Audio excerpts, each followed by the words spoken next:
En otro ámbito, a mediados de este año, el jefe del Estado Mayor de la Defensa de Francia, un general cuyo nombre no recuerdo, presentó su dimisión diciendo que con el presupuesto que le daban y la función que le otorgaban, él no podía garantizar la seguridad de Francia y que por tanto lo dejaba. Curiosamente, han pasado unos meses y el presidente Macron ha dicho que los chicos otra vez a la mili. No sé si tendrá algo que ver, no tendrá que ver, pero algún militar se ha asustado, algún gobierno. Y también el anuncio del aumento de presupuesto, del mismo modo que lo ha anunciado nuestra ministra Cospedal, verdaderamente con motivo de la visita del secretario general de la OTAN, el danés Jensen, a Madrid, y sus entrevistas con el rey, con el presidente de gobierno y con ella, por supuesto, con la ministra de Defensa. Ha anunciado el aumento de presupuesto que todos los países de la OTAN, excepto los Estados Unidos, le deben a la OTAN.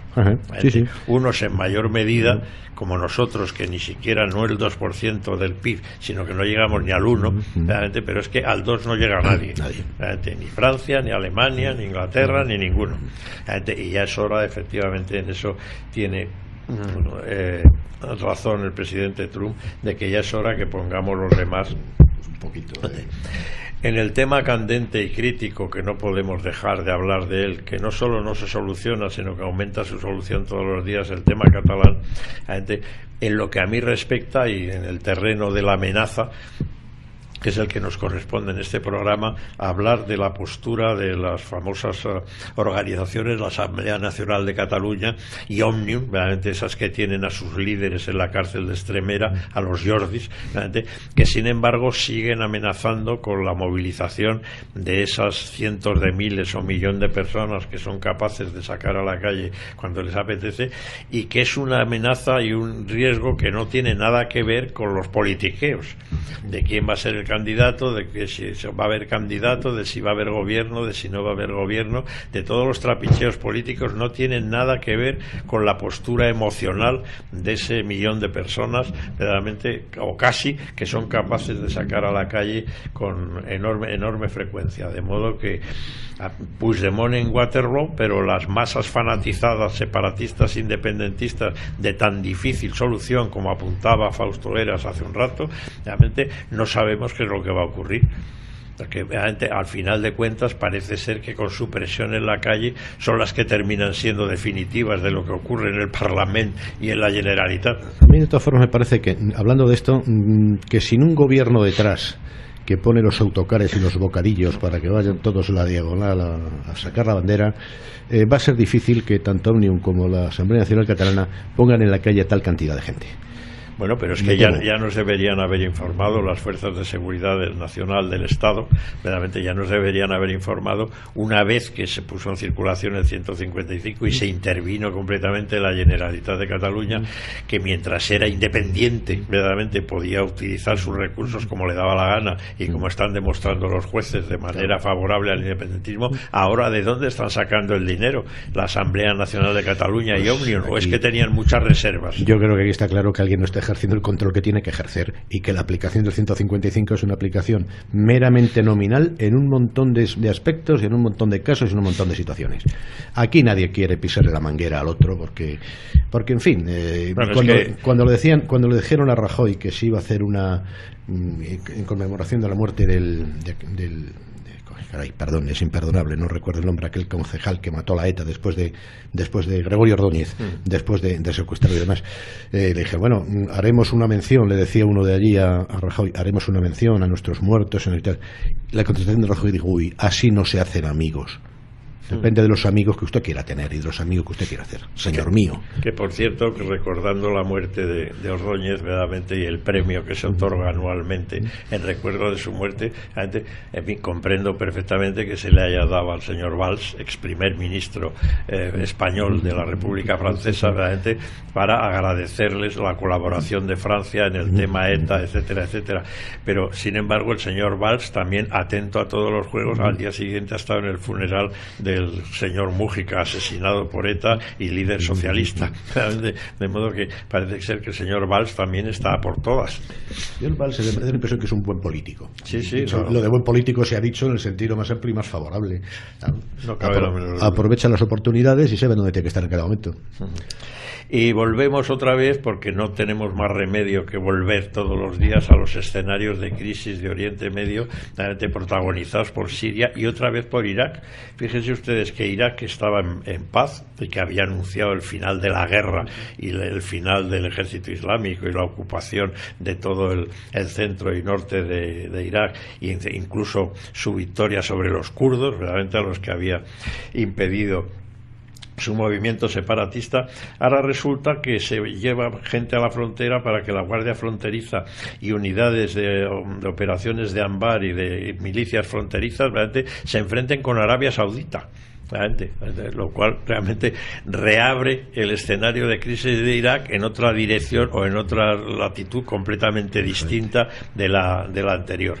Pero en fin, veremos a ver. Y lo de Siria, pues sigue la confusión espantosa que estábamos comentando antes de entrar hoy en programa directamente con ustedes. Estábamos comentando, Fausto y yo, realmente, que qué significado tiene esta historia siria, porque no hay quien la entienda. Lo último que hemos sabido es que se está enfrentando el ejército sirio otra vez con las fuerzas sirias democráticas rebeldes, verdaderamente, que se habían sentado en Ginebra a negociar y luego han roto las negociaciones. Y a pesar de que el gobierno de Damasco ha dicho que tenía un grupo para el diálogo, para reformar la Constitución, que era el nuevo motivo de ruptura de esas negociaciones, parece ser que tampoco quieren. Y entonces, en ese enfrentamiento que ya no tiene nada que ver con el casi desaparecido completamente ejército islámico, realmente parece ser que los norteamericanos siguen apoyando a las fuerzas sirias democráticas y a los kurdos, verdaderamente, que forman parte del mismo tema, aunque son una amenaza para la independencia de Siria, como lo son para la independencia e integridad de Irak, y por supuesto no digamos para la frontera turca, pero no sabemos cómo. Y los rusos, que habían anunciado la retirada de sus tropas también en apoyo de las fuerzas gubernamentales, también resulta que los rebeldes sirios han derribado un aparato soviético, ruso, es la segunda vez que me equivoco en lo que va de programa, ruso por soviético. Y entonces esto es un poco una broma, vamos. No sé, yo desde luego... Una broma sangrienta, porque es que siempre va adobada con 18 muertos civiles en este ataque aéreo, 28, y así todo continuamente. Moraleja y consejo de amigo a cualquier combatiente en Siria: chaval, deja el fusil, que te están manejando de muy mala manera, y no precisamente los que tú crees. Y mientras tanto Turquía sigue en su ofensiva forzosamente exitosa, pues es muy superior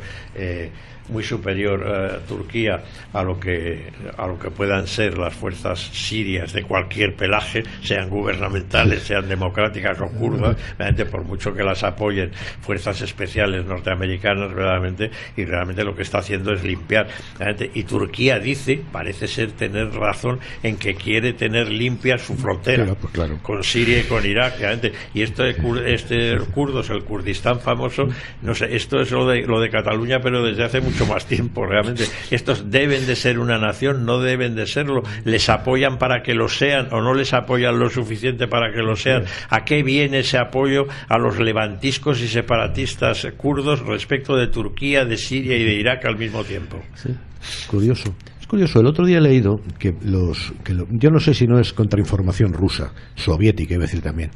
Decían que los turcos han utilizado carros Leopard para atacar a los kurdos, y parece ser que los carros Leopard no han resistido demasiado bien cierto tipo de armamento que los kurdos llevan.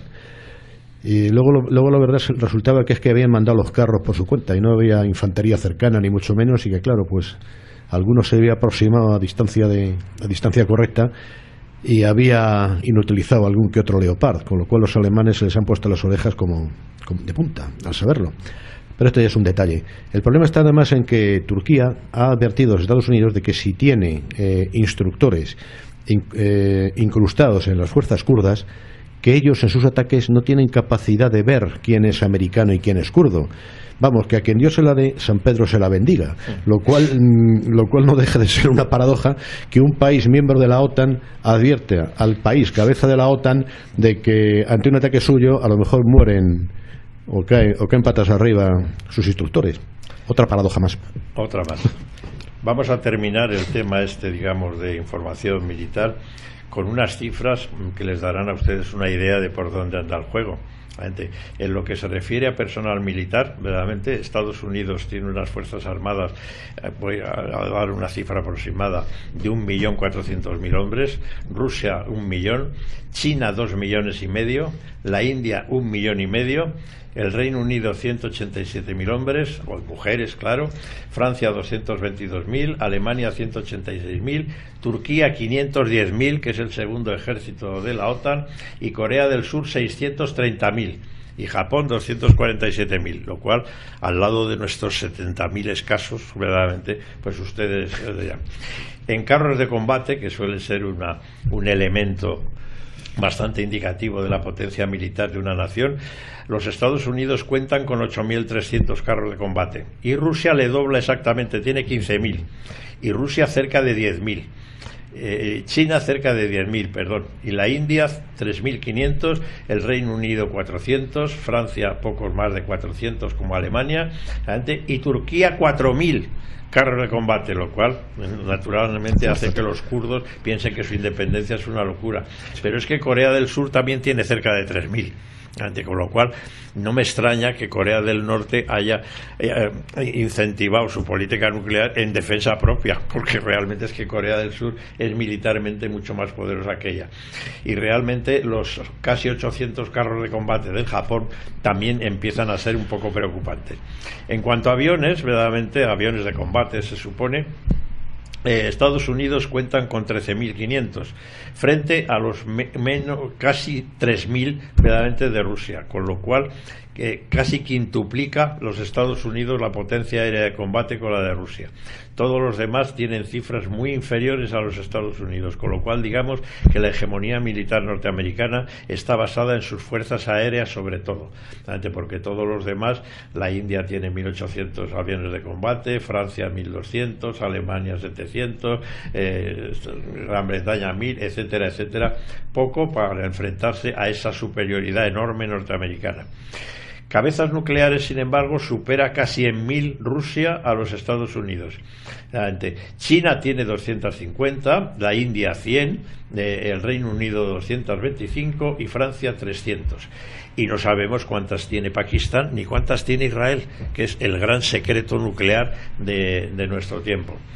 En lo que a portaaviones se refiere, frente a los 10 norteamericanos, Rusia no tiene más que uno, que en su rediseño estratégico de que hablábamos antes, verdaderamente, habla de la construcción de portaaviones.